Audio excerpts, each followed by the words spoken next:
Gas cylinder restoration.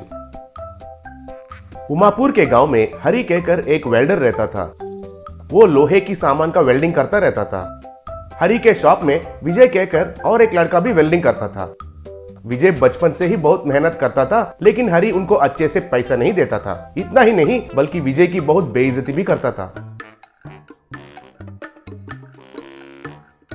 एक दिन दो कस्टमर शॉप में आए थे। तब विजय हरि से, भाई मैं आपसे इधर काम नहीं करना चाहता हूँ भाई, मैं खुद का एक शॉप लगाना चाहता हूँ। इतने साल तक तुम्हारे पास काम करने के लिए मुझे कुछ ना कुछ पैसा दोगे तो अच्छा रहता है भाई। ये तो बहुत बढ़िया विचार है विजय। इधर के बहुत गांवों को खाली हरि का ही एक वेल्डिंग शॉप है, इसलिए हरि का भी ज्यादा काम नहीं कर पा रहा है। इसलिए हरि भी आजकल ज्यादा काम नहीं कर पा रहा है। तुम भी शॉप लगाओगे तो हरि को भी थोड़ा भाड़ा कम हो जाएगा। तब हरि मन में, अबे ओए विजय, तुम बहुत होशियारी से कस्टमर्स के सामने कहकर मेरा मुंह बंद करा दिया। देखते जाओ मैं तुम्हें कैसे धोखा देता हूँ। सोचकर विजय से, विजय बचपन में तुम एक अनाथ हो और तुमको मैंने ही काम सिखाया और एक रास्ता दिखाया, लेकिन तुमको भी पता है ना कि हमारे वेल्डिंग की काम में इतना फायदा नहीं होता है, इसलिए मैं तुमको पैसा नहीं दे पा रहा हूँ। मेरे पास एक पुराना गैस सिलेंडर है, वो भी तुम्हारे साथ ही मिला है, वही तुम्हारा संपत्ति समझकर लेके जाओ, बस इतना मैं कर सकता हूँ। तब मन में विजय, कंजूस कहीं का, मुझे 15 साल उपयोग करके ये पुराना सिलेंडर देते हो। ठीक है, जो भी है तुमसे छुटकारा पाना ही बड़ी बात है, सोचा। हरि ने एक पुराना घटिया सिलेंडर को ले आकर उसे दिया। विजय उसे घर लेके गया। अब विजय के पास उनकी प्रेमिका कीर्ति आई। विजय कीर्ति को हरि ने दिया हुआ सिलेंडर को दिखाया। विजय चलो जाकर उस हरि को मार देते हैं। इतना साल काम करवा के तुमको एक डब्बा सिलेंडर देता है, मुझे तो रोना आ रहा है। तुम शॉप कब लगाओगे? मैं अपने प्यार के बारे में पिताजी को कब बताऊंगी? मुझे कुछ समझ में ही नहीं आ रहा है विजय, ये सिलेंडर मेरे मजाक उड़ा रहा है जैसा दिख रहा है। कहकर उस सिलेंडर को पैर से लात मारी। वो सिलेंडर नीचे गिरा, लेकिन कुछ लोहे का आवाज नहीं आया। ये क्या, नीचे गिरने से भी लोहे का आवाज नहीं आया? एक बार देखो।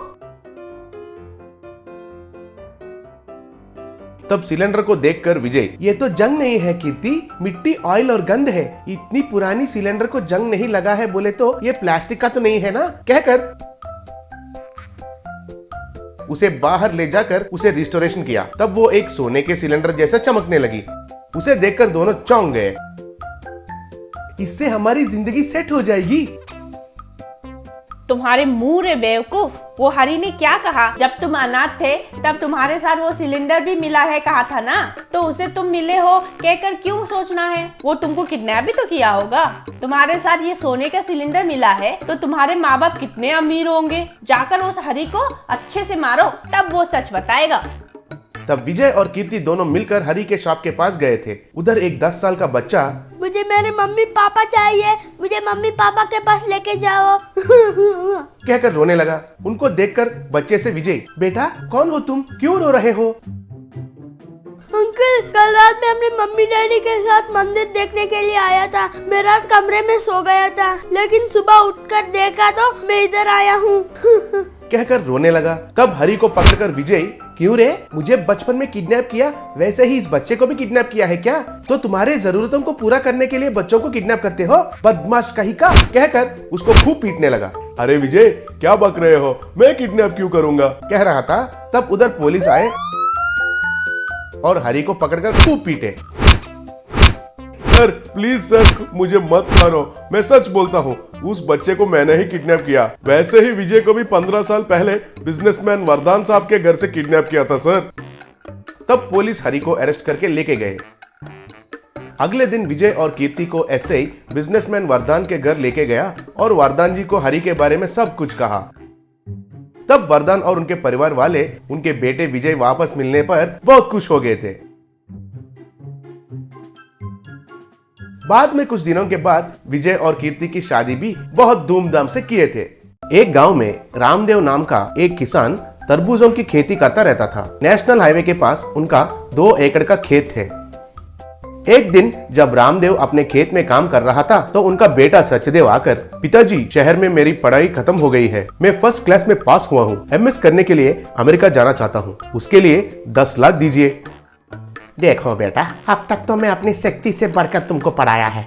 मेरे पास इतने पैसे नहीं है और हमारे पास जो है वो बस ये 2 एकड़ का खेत है। चाहिए तो हमारे तरबूजों को बेचकर उन आए हुए पैसों से तुमको जो करना है करो। बेटा एक बात याद रखना, मैं अनपढ़ किसान हूँ, इसलिए बहुत मेहनत करके काम करता हूँ। तुम तो पढ़े लिखे हो, थोड़ा दिमाग का इस्तेमाल करके काम करो, कहकर चला गया।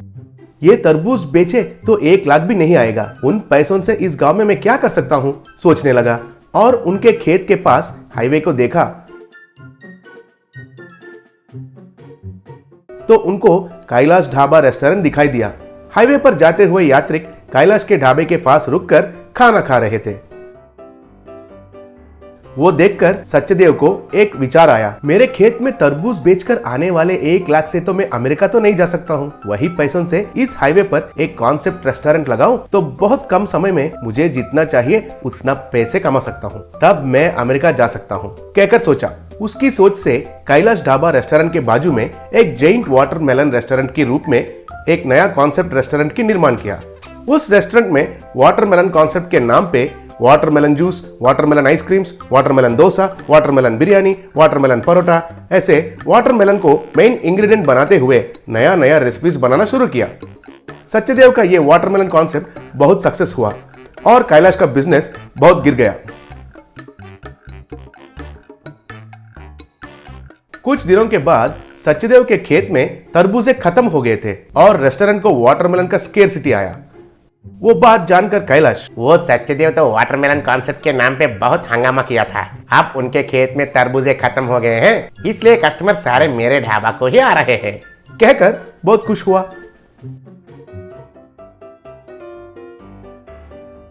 सत्यदेव तरबूजों के लिए दूसरों के खेत में जाकर, देखिए आपका तरबूजों को मैं जो मार्केट में मिलता है वही रेट को देकर इधर ही खरीदूंगा। आपको ट्रांसपोर्ट का खर्चा बच जाएगा और फायदा होगा। आप मुझे ही बेचिए। किसान खुश होकर ठीक है बेचेंगे कहकर मान गए। दूसरों को खेत में से लाए हुए तरबूजों से वाटरमेलन रेस्टोरेंट का बिजनेस फिर से अच्छा चलने लगा और कस्टमर्स कैलाश के रेस्टोरेंट को छोड़कर उधर जाने लगे। तब कैलाश के आंख लाल हो गए। उस वाटरमेलन रेस्टोरेंट से कस्टमर्स को हमेशा के लिए दूर करना होगा, लेकिन कैसे? सोचकर उस वाटरमेलन रेस्टोरेंट के पीछे इकट्ठे हुए तरबूजों के पास आया। खेतों में छिड़काव करने वाले कीटनाशक को उन तरबूजों के ऊपर छिड़काव किया। अबे ओए सत्यदेव, अब इन तरबूजों को खिलाओ रे तुम्हारे कॉन्सेप्ट फूड में, तब कस्टमर्स का फूड पॉइजन हो जाएगा और तुमको जूते से मारेंगे। सोचकर कोई देखे बिना उधर से निकल गया। कैलाश को ढूंढते हुए उनका बेटा चिंटू उधर आकर, मेरे पिताजी को इधर आते हुए देखा था, लेकिन इधर तो नहीं है, कहाँ चले गए होंगे? सोचकर उधर उन तरबूजों को देखकर, अरे वाह, वाटरमेलन मुझे बहुत पसंद है, कहकर एक वाटरमेलन को तोड़कर खाया और बेहोश होकर गिर गया।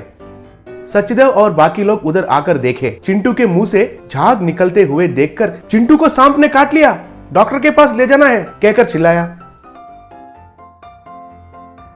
वो सुनकर कैलाश उधर आकर चिंटू को और वो टूटा हुआ तरबूज को देखकर, अरे बाप रे, मैंने तरबूज के ऊपर छिड़का जहर को मेरे बेटे ने खाया है क्या? ये लोग तो सांप ने काटा है सोच रहे हैं। अगर मैं अब सच नहीं बोलूंगा तो मेरे बेटे को गलत इलाज करेंगे, कहकर मन में सोचा और सबके सामने उनकी गलती का स्वीकार किया। तब सब लोग कैलाश को पकड़कर खूब पीटे। सत्यदेव चिंटू को हॉस्पिटल लेके गया। दूसरे किसान तब, सत्यदेव तुम्हारे रेस्टोरेंट के लिए हमारे फसल को तुम ही खरीद कर मार्केट दलालों से हमको बचाया। तुम और तुम्हारे रेस्टोरेंट हमारे आशीर्वाद से 100 साल तक अच्छे रहे, कहकर आशीर्वाद दिए। मेरे बिजनेस की वजह से इतने सारे किसानों को बहुत उपयोग हो रहा है, तो मुझे अमेरिका क्यों जाना है? मैं तो अपने माँ पिता और इस गांव को छोड़कर कहीं भी नहीं जाऊंगा, कहकर उस वाटरमेलन रेस्टोरेंट को अच्छे से चलाते हुए उधर ही खुशी से रहने लगा।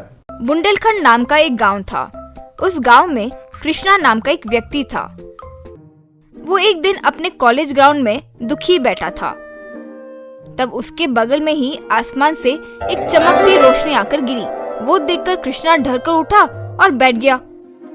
अब उसके आगे एक लिल्लीपुट महाराज के वेश में घोड़े पर बैठे हुए दिखाई दिए। अब उसे देखकर कृष्णा, कौन हो तुम? इतने छोटे से हो? हेलो, मेरा नाम विक्रम है। मैं लिलीपुट राज्य का युवराज हूँ। टाइम पास करने के लिए धरती पर पिकनिक के लिए आया हूँ। मेरा तो छोड़ो, तुम क्यों ऐसे इतने दुखी हो? क्या हुआ है? मैं क्या कहूँ, मेरा नाम कृष्णा है। मेरे पिता के पीने की आदत की वजह से हम सबकी जिंदगी खराब हो रही है। आज भी उन्हीं की वजह से कॉलेज से बाहर आ गया। तुम्हारे जो भी प्रॉब्लम्स हैं मैं दूर करूँगा। मुझे तुम्हारा पूरा सिटी दिखाओगे? ठीक है। तब कृष्णा घोड़े के साथ साथ लिलीपुट को हाथ में लिया। तब कृष्णा लिलीपुट को कॉलेज में सब दिखाते हुए स्विमिंग पूल तक पहुंचा। वहाँ कुछ लोग स्विमिंग कर रहे थे। वहाँ एक लड़की उन्हें देखकर तालियां मार रही थी। अब वो लड़की को देखकर लिलीपुट कृष्णा से, बॉस, ये लड़की क्या इतनी खूबसूरत है? शादी करो तो इतनी खूबसूरत लड़की से ही करो। इससे शादी किया तो मेरे मम्मी पापा भी बहुत खुश होंगे। हा, क्या उससे शादी करोगे? वो कैसी है, तुम कैसे हो? बदले में विकी, वो सब मुझ पर छोड़ दो, मैं देख लूंगा। लड़की को पटाने का तरीका बताओ। उसका नाम गीता है। ये गांव के एमएलए की बेटी है। बहुत घमंडी है, लेकिन स्विमिंग करने वाले उसे बहुत पसंद है। वो एक सीख लो, आसानी से पट जाएगी। ये बात इतनी देर से बोल रहे हो? पहले मुझे नीचे तो उतारो। अब गीता स्विमिंग पूल से चली गई थी। अब लिलीपुट विकी को कृष्णा नीचे उतारा। कृष्णा से विकी, कृष्णा, मैं गीता के लिए स्विमिंग सीखूंगा। कहकर स्विमिंग पूल में कूद गया। विकी अब डूबने लगा। वो देखकर कृष्णा जल्दी जल्दी उसे पकड़कर बाहर निकाला। अब विकी से कृष्णा, क्यों भाई विक्की बाबू, तैरना इतना आसान है समझते हो? ऊपर से तुम्हारे आकार के हिसाब से तो ये स्विमिंग पूल बड़े से समुद्र की तरह होगा। तो अब मैं क्या करूं? मुझे तैरना तो सीखना ही होगा गीता के लिए। ठीक है, तुम्हारे टेंशन को भगाने के लिए एक मैच बॉक्स लेकर आता हूँ। उस मैच बॉक्स से सब ठीक करूंगा, फिक्र मत करो। अब कृष्णा जाकर एक मैच बॉक्स लाकर उसमें एक छोटे से स्विमिंग पूल को तैयार किया। उसमें पानी डालकर लिलीपुट को उसमें छोड़ दिया। लिलीपुट उसमें तैरने लगा।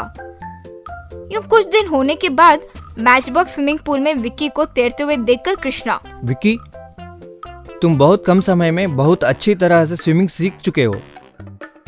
ये सब तुम्हारे मैच बॉक्स आइडिया की वजह से ही हो पाया। थैंक्स। अब विक्की कृष्णा दोनों गीता के घर के पास आए। अब गीता के कमरे के बाहर कृष्णा, बाबू, मेरा काम हो गया। तुम्हारे घोड़े और मैच बॉक्स स्विमिंग पूल को गीता के कमरे में रख दिया। अब मैं यहाँ रहा तो एमएलए के आदमी मुझे देख लेंगे और मुझे मार देंगे, कहकर वहाँ से चला गया। अब विक्की गीता के कमरे में रखे मैच बॉक्स स्विमिंग पूल में कूदकर तैरते हुए विक्की, हेलो गीता मैडम, एक बार यहाँ देखो मैं कैसे तैर रहा हूँ। प्लीज, आपके लिए ही ये सब सीखा। प्लीज एक बार आंखें खोलो। वो बातों से गीता की आंखें खुली और वो मैच बॉक्स स्विमिंग पूल में रहने वाले विक्की को आश्चर्य से देखने लगी। Hi Geeta, I am Vicky, princess of Lilliput kingdom. मैं तुमसे प्यार करता हूँ। तुम मान गई तो शादी भी कर लेंगे। वो बातें सुनकर हंसते हुए गीता, क्या तुम मुझसे शादी करोगे? पिताजी, पिताजी, एक बार यहाँ आओ, यूं जोर से बुलाई। वो पुकार सुनकर गीता के पिता उसके कमरे में जल्दी जल्दी आए। जैसे आए वो मैच बॉक्स स्विमिंग पूल में विक्की को देखकर आश्चर्य में पड़ गए थे। अब पिता से गीता, पिताजी, ये गिड्डा सा लड़का मुझसे शादी करेगा कह रहा है। उसके लिए तैरना भी सीखा है कहता है। हाँ क्या? अरे तुझे तो देखकर ही हंसी आ रही है रे। मैं अपनी बेटी तो नहीं दूंगा, लेकिन तुझे उठाकर अपनी शोकेस में खिलौने की तरह रख लूंगा, ठीक है ना? कहकर विक्की को पकड़ा। हाँ क्या ससुर जी? फिर शर्ट से एक छोटे से छड़ी को निकालकर उसे घुमाया। बस वो पूरे कमरे में एक रोशनी आई और एमएलए, गीता सब लिलीपुट में बदल गए। अब डरकर एमएलए, हमें बचाइए, हमें बचाइए, ये लिलीपुट कहीं के ने हमें भी लिलीपुट बना दिया, बचाइए, चिल्ला रहा था। क्यों भाई, देखा मेरा पावर? मैं आपके जितना तो नहीं हो सकता, लेकिन आप लोगों को मेरे जितना बना सकता हूँ। क्या मुझे ही शोकेस में खिलौने की तरह रखने वाले थे? रे तुम जो भी करो, मेरी बेटी को तो तुम्हें नहीं दूंगा। पिताजी, मुझे विक्की पसंद आया। मैं विक्की से शादी करूंगी। वो मेरे लिए मेहनत करके स्विमिंग भी सीखा। फिर गीता विक्की से, कृपया करके मेरे पिताजी को बड़ा बना दो। तब विक्की अपने हाथ में रखे छड़ी को घुमाया। एमएलए फिर मामूली कद में बदल गया। फिर विक्की गीता को अपने घोड़े पर बिठाया अब एमएलए से विकी। ससुर जी हमारे घर जा रहे हैं। शादी का मुहूर्त तय होने के बाद बताता हूँ। वैसे बोलना भूल गया, कृष्णा नाम के मेरा एक दोस्त है कॉलेज में, उन्हें बहुत अच्छे से देखना। अब विक्की गीता घोड़े के साथ गायब हो गए।